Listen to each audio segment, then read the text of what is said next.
Yeah.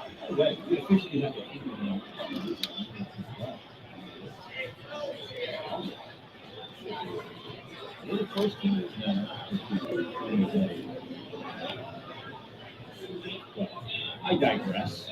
50-minute Carlson. Yes. I don't think we have any audio feed in the mix. Oh. It's my left. Yeah, it's it's interesting the way that all played out. How those things are going to go out and nothing happen, but that's when he's going to be good.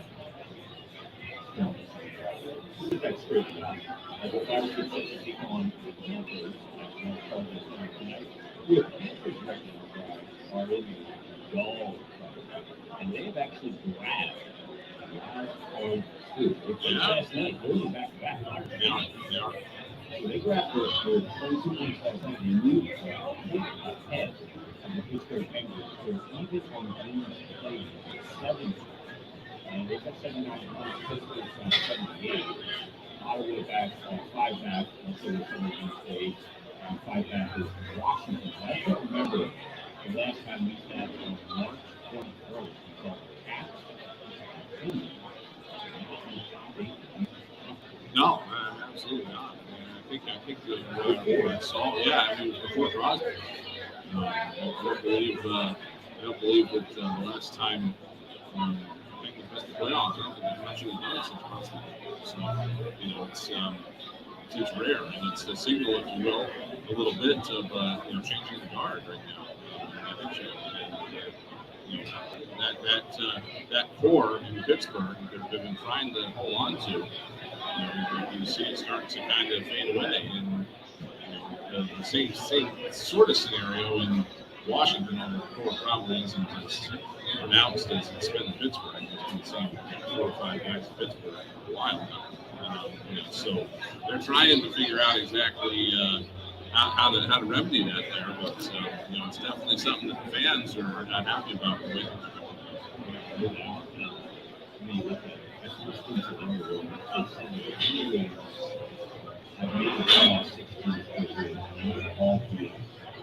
Because of money, they didn't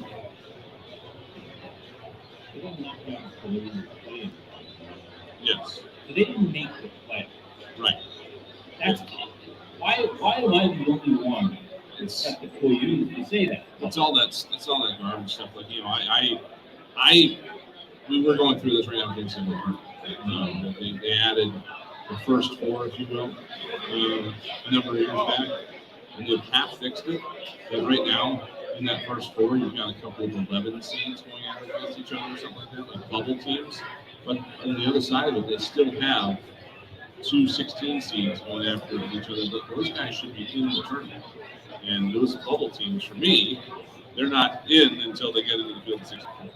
That's just kind of the way I look at it. But I digress. So Florida, obviously, 2 very important points for Florida in this game for their platform. And their team, one president's first of the year, and their team that's trying to get back and get to the playoffs and have some success. There we go. We've got audio now. Welcome to the streamers.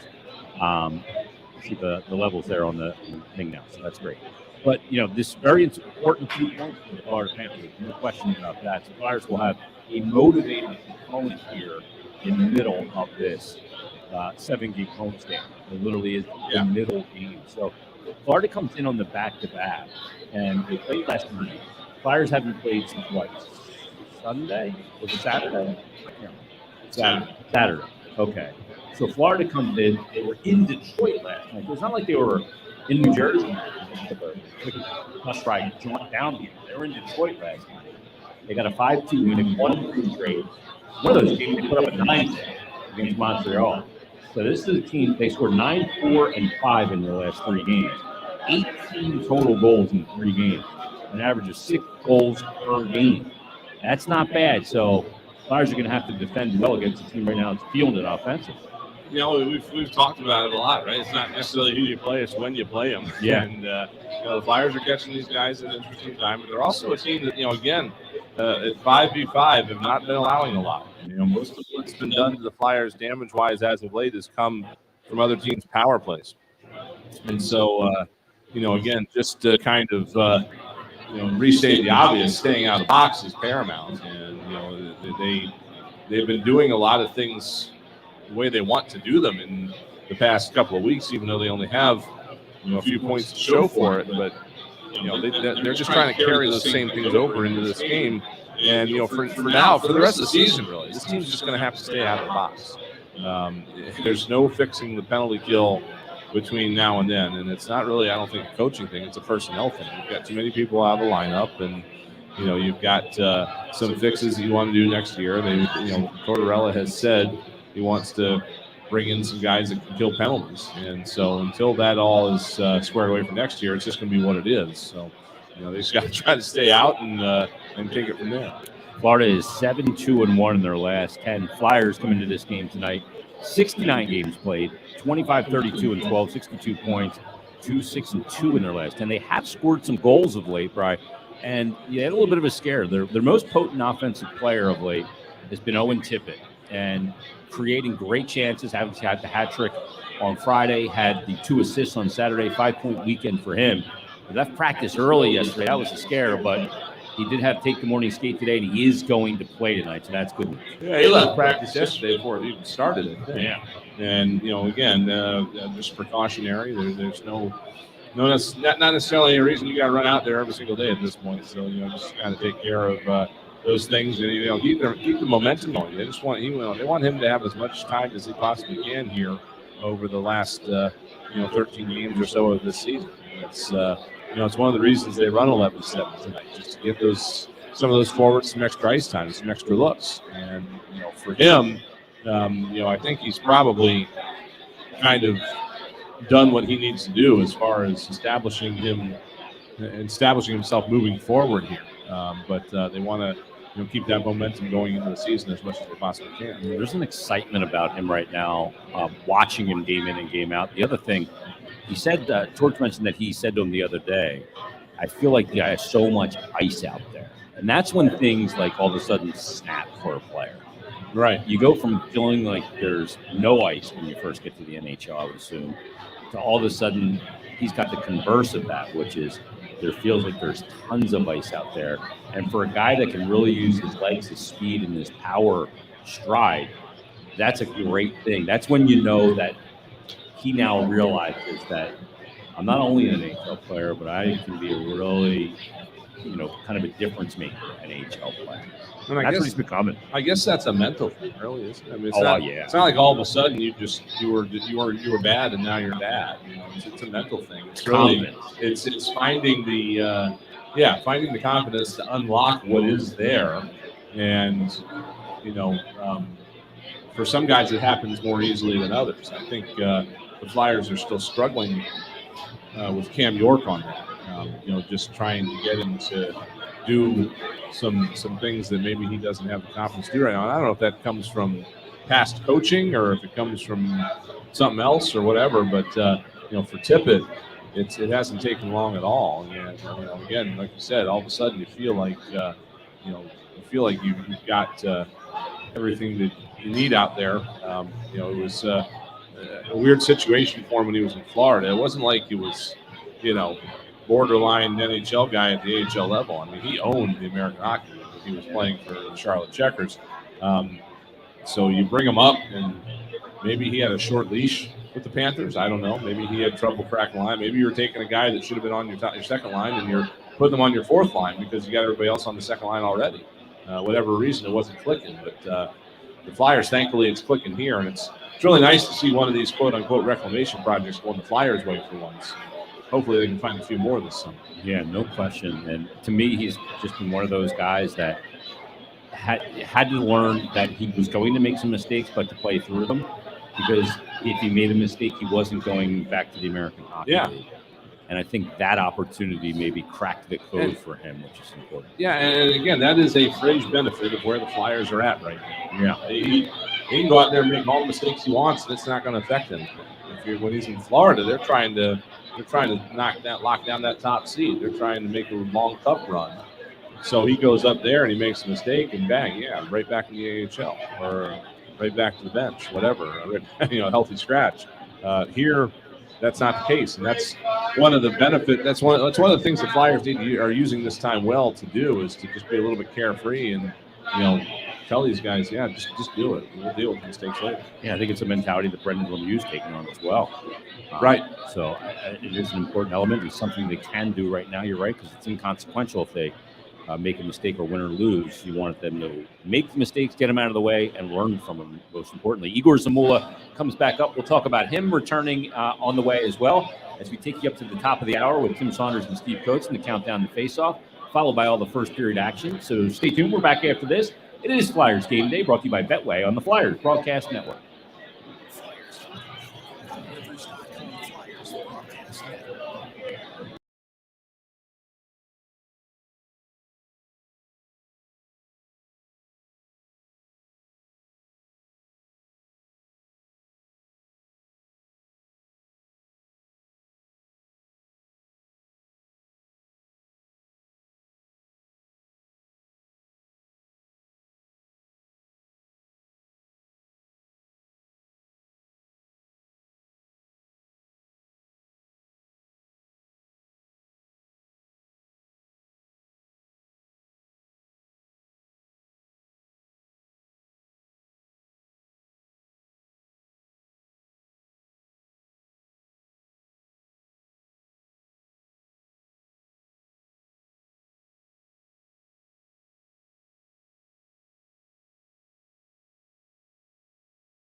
In the media arena, State Street and Media offers an eclectic selection of men's and women's general use apparel, handbags, shoes, and jewelry. Supposed to get these guys $100,000 in advertising value, and they launched. Have their own personal sense of style.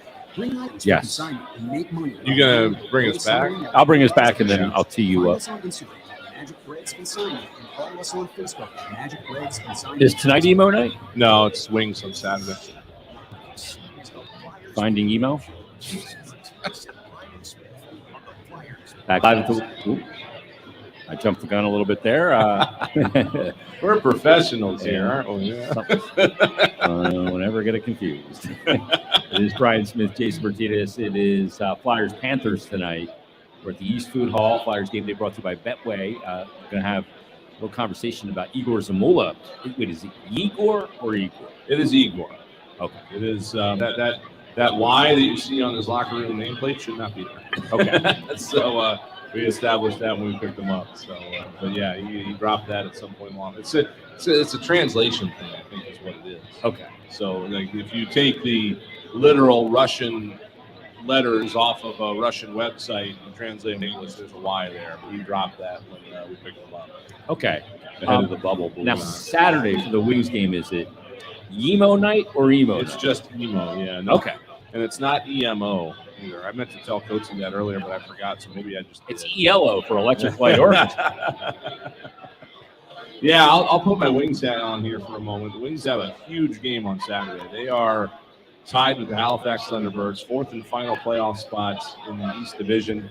It's really the only one that I guess it could lock up third, but it would take some effort. So they're in this battle neck and neck with these guys, so it's a huge game. And use all the support we can get out here for that game on Saturday. That's at 1 o'clock. Flyers play at 1, Wings play at 7. Yeah, that's the flip. 7 o'clock. It's Yeah. the flip. So it's hard to keep track around here sometimes. So 7 o'clock on Saturday after the Flyers game. So you can come to the Flyers game, and I'm sure you can hang around for the Wings game if you get a ticket for that. But it's emo night at the Wings, and they're going to be having some of that music throughout the night. But there's going to be a concert at halftime. And it's going to be Valencia, a local emo pop punk band from the 2000s. It's going to be performing at halftime. And Shane Henderson from Valencia is banging the drum here tonight. So you're going to see him. If you're on your way here, you're already here. You're going to see him bang the drum tonight. But his band will be performing at halftime. And I caught up with them earlier today just to kind of get some background on who they are and what they'll be doing. So here's Shane Henderson from Valencia. Well, I guess to start, you need just tell us a little bit about your group, the background, all that sort of thing that goes into what you guys do? Yeah, for sure. So Valencia started sometime around 2004. We were basically just a pretty average pop punk band. We had one song that we sent out to a bunch of labels, and it got kind of picked up. And then luckily, we were able to turn that into being a band for about 15 years. And here we are now. So I'm excited for the night, but yeah. That's about the story of what's. What's the tell us about the genre? I guess I know there's some folks that are pretty familiar with it, some folks that might not be, and I know we're putting the whole night around it for the Wings. What is the kind of the layman's view of the whole type you guys do? Yeah, it's essentially like Warped Tour bands. I don't know if you've ever heard of Warped Tour. It's been going around since '97. I know it doesn't really go around anymore, but. It's a lot of the pop punk bands, alternative music, things you might not hear every day on the radio. But it's become its own kind of event where people can kind of come and they hear it on speakers that might be as loud as if they were at a show. So it's a fun experience. And what are folks going to see at this the game on Saturday? They're going to get to see me and a couple of my guys from my band do a couple songs at halftime, and they're going to get to hear all of their favorite songs from that era of music. And they're going to get to see the Wings win a game, right? Absolutely. Yeah, this might be one of the biggest games of the year for them coming up. Yeah, definitely. In Halifax, so it's going to kind of set the stage for the rest of the season. So, I was able to go to the Barking Bowl game. Yeah. Unfortunately, we lost that one, but that was fun. I was able to take my dog to that one. That was a good time. Yeah, I had mine there too. Apparently, they were a little bit of a pair of celebrities. I don't know, my dog was walking them around all night. They seemed to have. We got to do the halftime contest, but we got as far as roll over. I couldn't get rolled as hard as I tried. Yeah, my guys are only 4 months older than this, so it's kind of tough. So, I guess anything else that I'm not bringing up to pass along to folks that have a Saturday? No. Other than that, my band Munchers will be doing Bamboozle Festival in May, which is in Atlantic City, and go Flyers, go Wings. I'll see you guys at the games. Awesome. Sounds good. Well, thanks for jumping in on this with us. We appreciate it. Yeah, thanks, man. So Steve Henderson there from Valencia. They'll be here halftime for the Wings and the Halifax Thunderbirds. That's Saturday night, 7 o'clock. And your tickets are available at wingslax.com. All right. They get the doubleheader again this weekend. Flyers, you said at 1. Yep. And then the Wings at 7. Is it 7? Yep. All right. And who do the Flyers have Saturday? I'm trying to keep this whole homestand straight. So tonight it's Florida. Thursday it's the Wild. And then Saturday it is, let me bring it up here. Detroit back in town. Yeah. Detroit again, yeah. And then Montreal will wrap it up a week from today on the 28th of March. Now, Igor Zamula, it was recalled. I think we were a little surprised to see him yesterday because he's out on the ice for practice. And I talked to him after practice on today's Flyers Daily. So, yeah, I'm going to be alive tomorrow night. I said, oh, okay. I'm going to be going 11-7. Somebody coming out. He's played 23 NHL games. He's got 2 assists. We're looking for that first goal. But he has played quite a bit this year, 42 games with the Lehigh Valley Phantoms. You know, he's a guy that we thought maybe we'd see more of this year at the NHL level. But I think they realized, okay, he's not ready completely for it yet. Let's send him back down. And I talked to Z, and he has not been afraid to make mistakes down there and get the coaching and development he needs. Feels like he's more ready now than he was before. And we're going to look at him tonight as the Flyers run 11-7. Yeah, as I recall, Torts liked what he saw from him. He made the team out of camp. He played, through the month of October and, into the first week or so in November.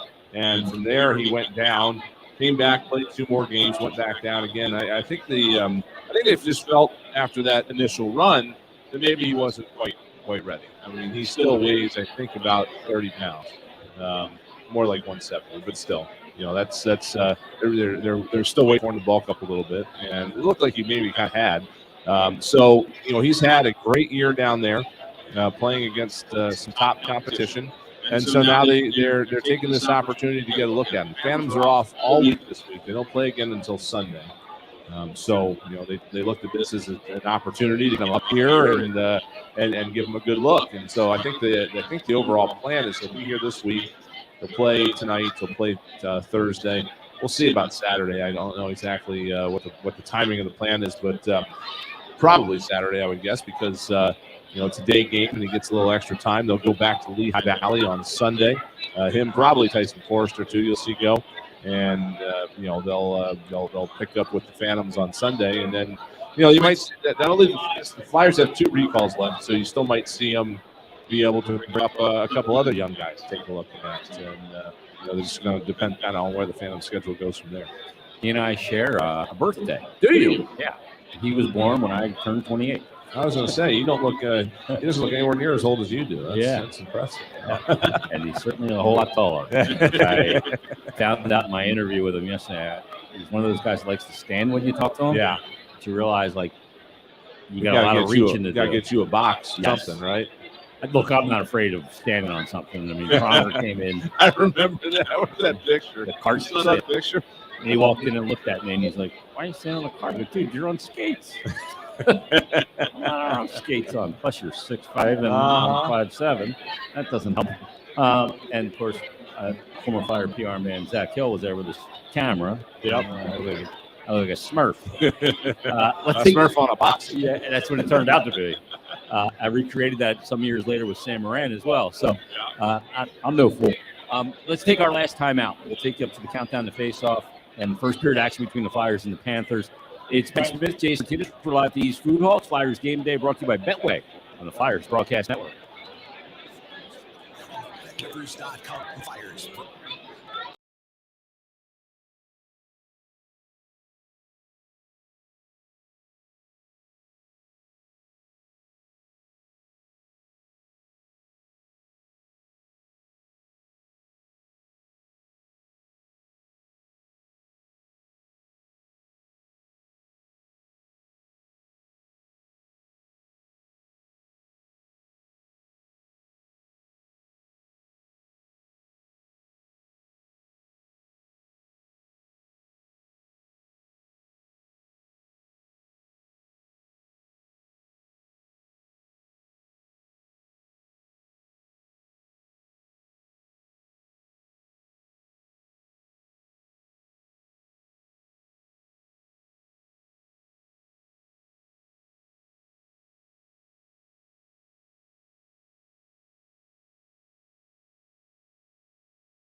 Clients filing at participating locations. Max value $200. Visit jacksonwood.com/50.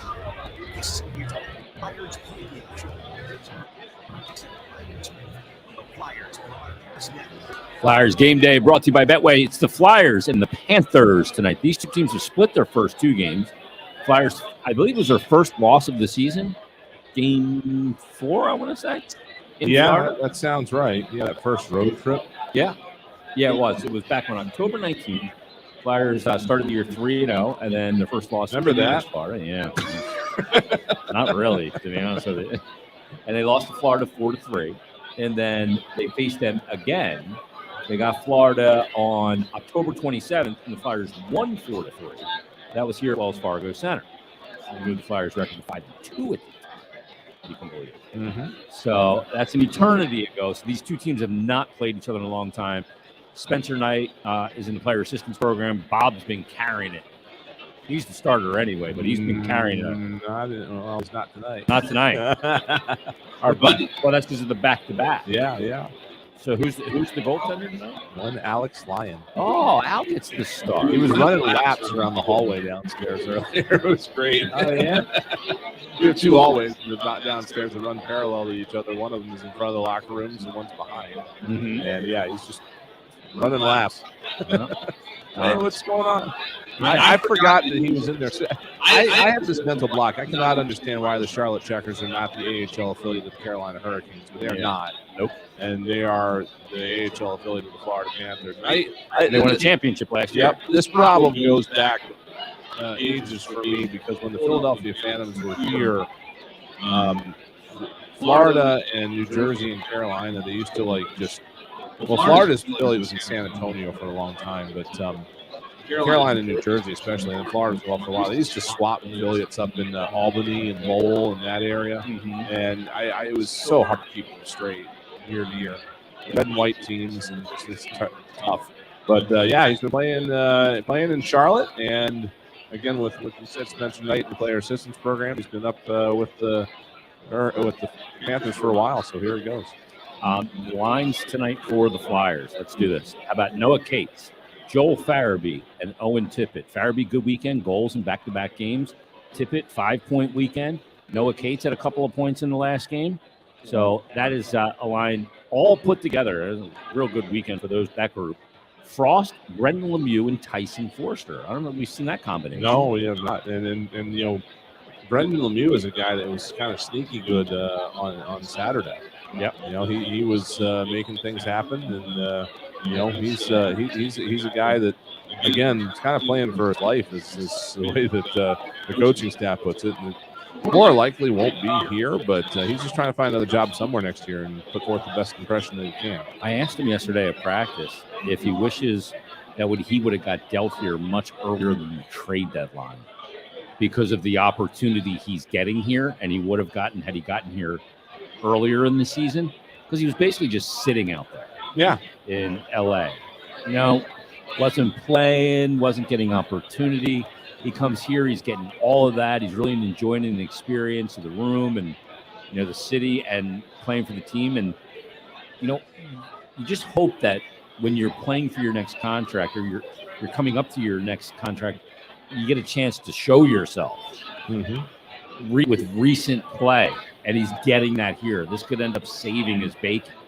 There is I believe there is a very heavy reliance in this league on recency bias. Yeah. What have you done for me lately? And it's prevalent throughout. It's players, it's management, it's coaches, whatever.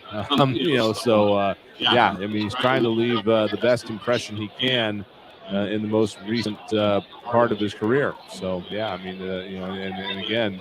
It's for him. It's the difference between an NHL contract, maybe a two-way deal, something like that. He'll play somewhere next year, but trying to keep the NHL dream alive as much as possible. Yeah, Hayes, Van Riemsdyk, and Allison, and then also Scott Lawton, Nick Delarier, and they list Zamula. I guess took line rushes with those guys. Yeah, some of these guys skate somewhere. Yeah, but it's 11-7. Yeah. So basically, the situation on D is Sanheim and Ristolainen and Provorov, New York, Sealer, D'Angelo, and Zamula. And the approach has generally been to keep the wing pairs together and cycle the centers through. I guess we'll see how much we see of that tonight. So does he have Lawton and Delarier as a pair? That was the fourth wing forward. Watch pair. is struggling a little bit right now. A little bit. I mean, it's irrelevant really what I think. I didn't think that was a penalty the other night. I thought it was a perfect poke check. And I don't know if you noticed, but it's becoming kind of his trademark. That he can be behind the guy and just do this, reaching poke check thing in front of him and bang right on the puck. But a little bit too tight to the body, I guess, and drew the penalty. This is definitely not. I don't think any sort of message being sent to him. But you're right. He has cooled off a little bit as of late, and again, they know what he can do. That means playing younger guys higher right now in the lineup, get more minutes. That's what's going to happen. Yeah, and then the goaltender tonight for the Flyers is Carter Hart. So it's Hart versus Lion tonight. Heart of a Lion is the way you could say that. Right? Yale graduate, Alex Lyon. Probably the smartest athlete I've ever covered. Poli-sci major. He's an intelligent guy. He didn't just go to Yale to play hockey. He went to Yale to do Yale stuff. Yeah. He would have got into Yale without hockey. Right. Yep. Very smart guy and very cerebral. I had some great conversations with him over the pandemic. He was a fun guy to talk to, but he's a member of the opposition tonight, so I hope he loses. So it is the Flyers and the Panthers here at Wells Fargo Center. Stay tuned. Tim Saunders, Steve Coates. They've got down the face-off, and that's followed by all the first period action right here at Wells Fargo Center. So we'll be back at intermission. Everybody enjoy your hockey tonight. We'll be back. And Tim Saunders, Steve Coates after this on the BetRivers.com Flyers broadcast network. I talked myself right into a knot there. I love that. I did that the other day in the Wings Open.